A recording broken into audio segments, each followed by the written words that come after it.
Hello guys, I am Soumya Saxena.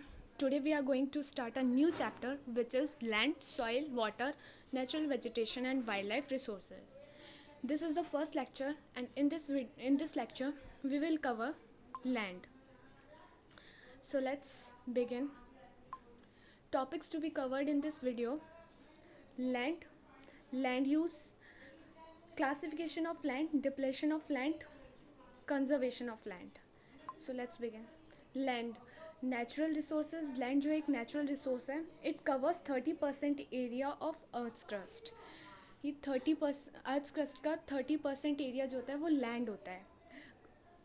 Some parts are not habitable, some parts are habitable. कुछ part होता है 30% area का भी कुछ पार्ट होता है जो हैबिटेबल होता है, मतलब रहने योग्य होता है, और कुछ होता है जो नॉट हैबिटेबल होता है, मतलब रहने योग्य नहीं होता है.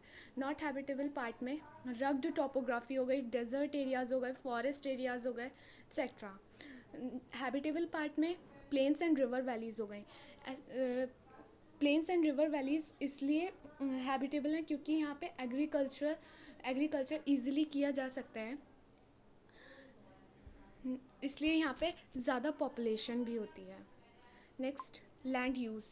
It is used for the different purposes like agriculture, forestry, mining, building houses, road and setting up industries. इसका जो यूज़ है वो डिफरेंट पर्पसेस के लिए किया जाता है, जैसे एग्रीकल्चर हो गया, फॉरेस्ट्री हो गई, माइनिंग हो गई, बिल्डिंग हाउसेस हो गए, रोड्स हो गए एंड सेटिंग अप इंडस्ट्रीज़ हो गई. इंडस्ट्रीज़ को सेटअप करना, हाउसेस को बनवाने के लिए भी हमें लैंड की ज़रूरत होती है, एग्रीकल्चर करने के लिए भी लैंड की ज़रूरत पड़ती है. It's use is determined by physical factors. इसका जो यूज़ होता है वो फिज़िकल फैक्टर्स पे डिपेंड करता है. फिज़िकल फैक्टर्स कौन कौन से? टॉपोग्राफी हो गया, क्लाइमेट हो गया, सॉइल हो गई, मिनरल्स हो गए, अवेलेबिलिटी ऑफ वाटर हो गया. टॉप क्लाइमेट, मौसम पे भी का बहुत बड़ा रोल होता है एग्रीकल्चर में, और सॉइल का बहुत बड़ा रोल होता है. मिनरल्स, माइनिंग हर जगह नहीं हो सकती, सिर्फ वहीं होगी जहाँ मिनरल्स होंगे. अवेलेबिलिटी ऑफ वाटर का बहुत बड़ा रोल होता है एग्रीकल्चर में. ह्यूमन फैक्टर्स भी डिटरमाइन करते हैं इसके यूज़ को, पॉपुलेशन और technology. Next, classification of land. On the basis of ownership, land is classified into two groups. First is private land, second is community land. Private land are those which is owned by individuals, मतलब हमारे खुद के द्वारा owned की जाए, उसको हम उसके ओनर जो हों हम खुद हों.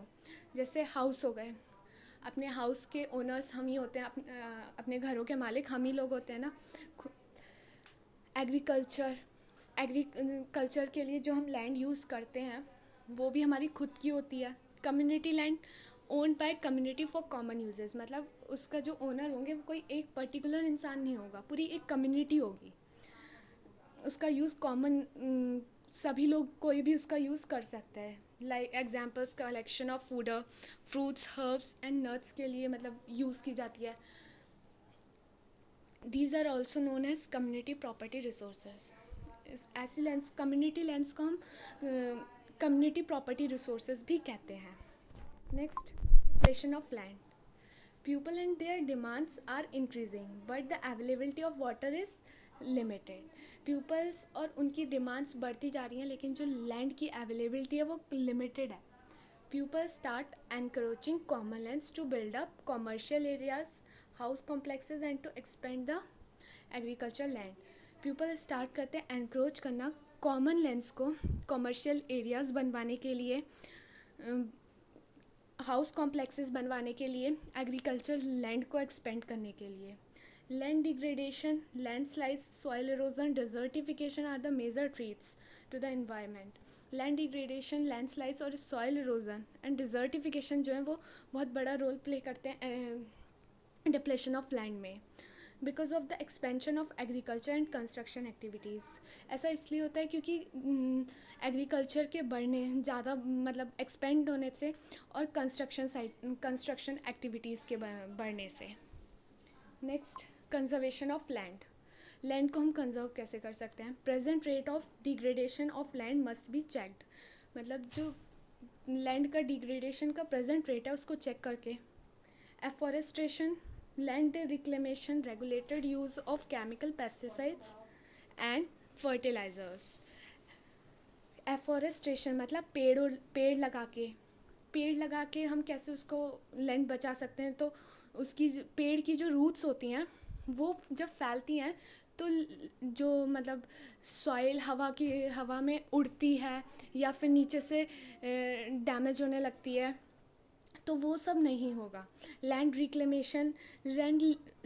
रिक्लेमेशन में जो मतलब बंजर भूमि जिसे कहते हैं वो उस उसका हम मतलब यूज़ कर सकते हैं, रिक्लेम कर सकते हैं लैंड को। Regulated use of chemical pesticides and fertilisers और पेस्टिसाइड्स का यूज़ हमें रेगुलेट करना चाहिए, लिमिटेड यूज़ करना चाहिए, ज़्यादा यूज़ नहीं करना चाहिए, क्योंकि ये जो है लैंड को ख़राब करती है, लैंड को डिग्रेड करती है। Destruction of forest and arable areas, forest और अरेबल एरियाज़ का डिस्ट्रक्ट को कम करना चाहिए। Thanks for watching.